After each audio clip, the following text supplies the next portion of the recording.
আর এই যে অনুষ্ঠানটা এটা মূলত সাইফুল স্পেশাল জব ব্যাচ থেকে বিগত 3 মাস বা তার অধিক যারা চাকরিপ্রাপ্ত হয়েছে তাদেরকে নিয়ে, পাশাপাশি আমার রানিং ছাত্রছাত্রীরা এবং আপকামিং যে সমস্ত ছাত্রছাত্রীরা কোচিংয়ে ইন করতে চাচ্ছে বা আমাদের প্রতিষ্ঠানে ইন করতে চাচ্ছে তাদেরকে অনুপ্রেরণা যোগানোর জন্যই মূলত এই অনুষ্ঠানটা।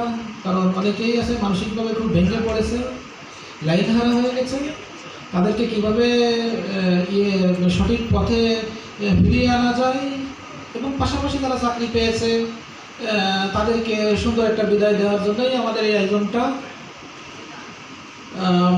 চাকরি যারা পেয়েছে তারা সংখ্যায় অনেক, আমি ডিটেলস পরবর্তীতে বলবো, এখন আর ওটা বলবো না। আসলে বিশেষ করে যে নিবন্ধনের যে ইয়েটা হয়েছে, চূড়ান্ত সুপারিশ যেটা হয়েছে, টাইমটা খুবই শর্ট পেয়েছি, খুবই শর্ট।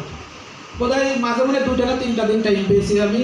তার ভিতর দিয়ে এই স্বল্প সময়ের মধ্যে ভিতর দিয়ে এই যে অনুষ্ঠানটা, আসলে তোমরা যারা উপস্থিত আসো, এখানে অলরেডি উপস্থিত হয়েছো, আসলে তো বুঝতে পেরেছো যে মানে কত শর্ট টাইম, এই শর্ট টাইমের ভিতরে এত বড় একটা অনুষ্ঠান ক্যারি করে নেওয়া, লিড দিয়ে সামনের দিকে এগিয়ে নিয়ে যাওয়া, আসলে অনেকটা কি বলবো হার্ড ওয়ার্কের বিষয়। যাই হোক, অনুষ্ঠান যখন শুরু হয়ে গেছে, যখন মাঠে যখন নামিছি, ময়দানে যখন নামিছি, সুন্দরভাবে যাতে অনুষ্ঠানটা হয়, এই প্রতিষ্ঠানটা তোমাদের, এই সাইফুল স্পেশাল জব ব্যাচ প্রতিষ্ঠানটা তোমাদের, নট অনলি তোমাদের, এটা দক্ষিণাঞ্চলের সমস্ত ছেলেমেয়েদের জন্য এটা।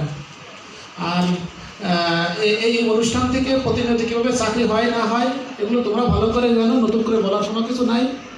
সবাই ধৈর্য সহকারে বসবা, অনুষ্ঠানটা উপভোগ করবা। এটা আমার মনে হয় যে যারা উপস্থিত হবে তাদের একটা জ্বালানি হিসেবে কাজ করবে, ফুয়েল হিসেবে কাজ করবে ইনশাল্লাহ।